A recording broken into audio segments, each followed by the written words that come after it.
Nur, kau baik-baik saja? Tanya Hari berbahasa basi.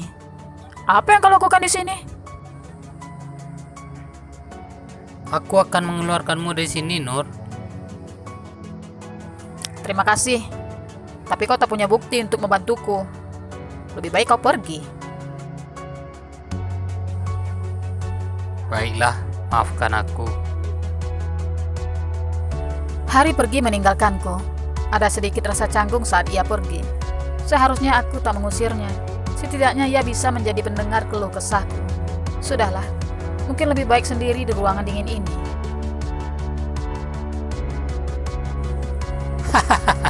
Kau tenang saja, Vi.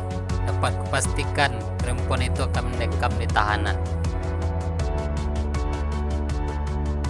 Entah mengapa, darahku berdesir saat mendengar tawa seorang petugas yang sedang berbicara di telepon. Ia menyebut nama Vi. Apa ia sedang bicara dengan perempuan iblis itu? Tidak ada siapa-siapa di sini. Kau tenang saja, takkan ada yang mendengar. Yang lain sedang istirahat. Mereka makan siang di luar. Sambung petugas yang waktu itu sempat kupergoki memasukkan sesuatu ke kantong celananya. Waktu itu aku sempat berteriak, namun yang lain sedang sibuk menghadang ibu di gerbang menuju lokasi penggalian mayat Tuan Felix. Andai saja waktu itu mereka memperhatikan gerak-gerik petugas itu, aku yakin ada sesuatu yang ia sembunyikan. Tapi apa? Aku bisa terkena pasal berlapis-lapis andai kutuduh petugas itu melakukan hal yang tidak ia akui. Oh iya, Vi. Aku butuh suntikan dana lagi. Kau tahu kan, anakku sedang membutuhkan banyak biaya. Kecurigaanku semakin bertambah saat mendengar suara petugas itu meminta suntikan dana dari seseorang di ujung sana. Dadaku bergemuruh ingin mencari tahu dengan siapa ia berbicara. Hati ini berkata Vi itu adalah Vivian. Namun, otakku tak begitu yakin. Kali ini hati dan otakku berbeda pendapat. Andai orang yang berbicara di telepon itu benar Vivian, sungguh jahanam. Petugas itu pasti telah disuap. Semoga dugaanku salah. Maafkan aku. Kau tenang saja. Perempuan itu takkan mengerti apa yang sedang kita bicarakan. Aku akan pindah ke tempat lain. Petugas itu beranjak dari ruangan tempatku mendekam. Hati ini semakin yakin. Ia takut pembicaraannya dengan seseorang di ujung sana akan terdengar olehku. Aku tak bodoh. Pasti ada sesuatu. Hari ini sidang akan dilaksanakan. Hukumanku akan diputuskan. Diri ini hanya bisa pasrah. Tak punya kekuatan untuk melawan hukum. Semua bukti mengarah padaku walaupun sangat jauh dari kemungkinan. Aku tak punya alibi untuk menyelamatkan diri sendiri dari hukuman. Surat utang itu yang mereka jadikan patokan. Lucu sekali. Sidang ini membuatku semakin pilu. Hari datang beserta Teresia.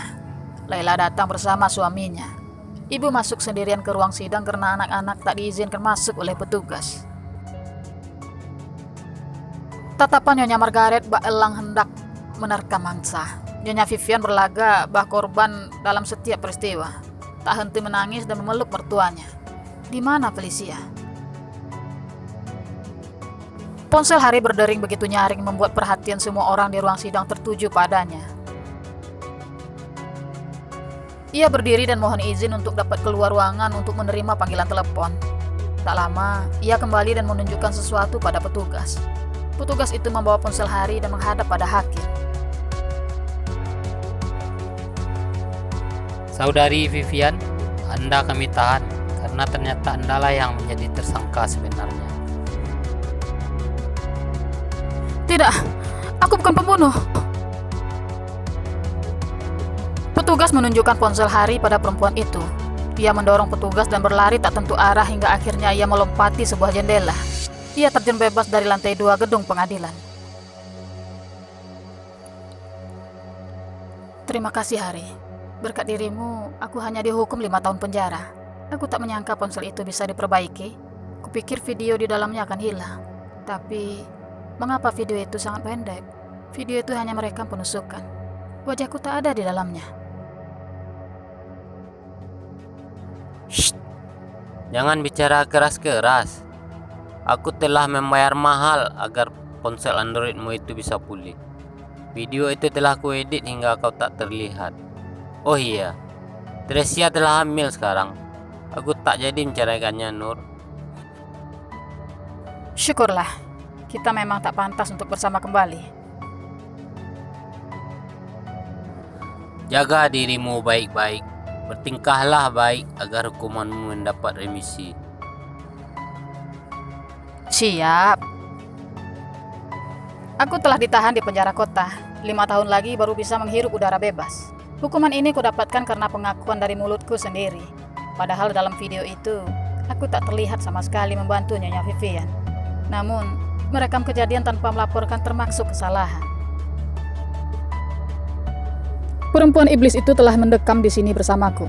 Kami dikurung dalam sel yang sama. Hukumannya lebih lama. Kalau tidak salah, 20 tahun penjara. Ia tak bisa bergerak karena kakinya patah. Beruntung ia tak mati saat melompat dari lantai 2 ruang pengadilan waktu itu.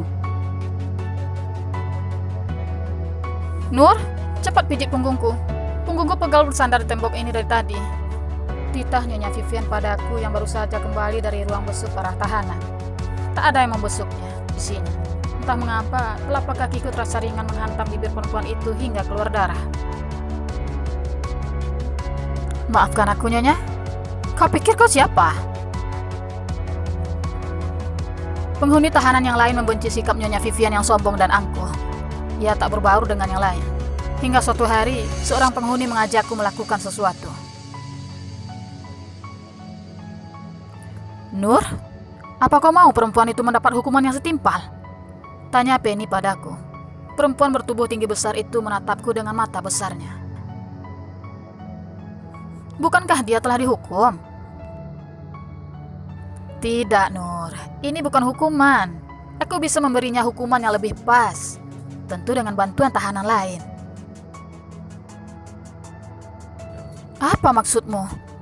Aku mengerutkan kening. Sungguh tak mengerti dengan apa yang Penny bicarakan. Apa aku sepolos itu?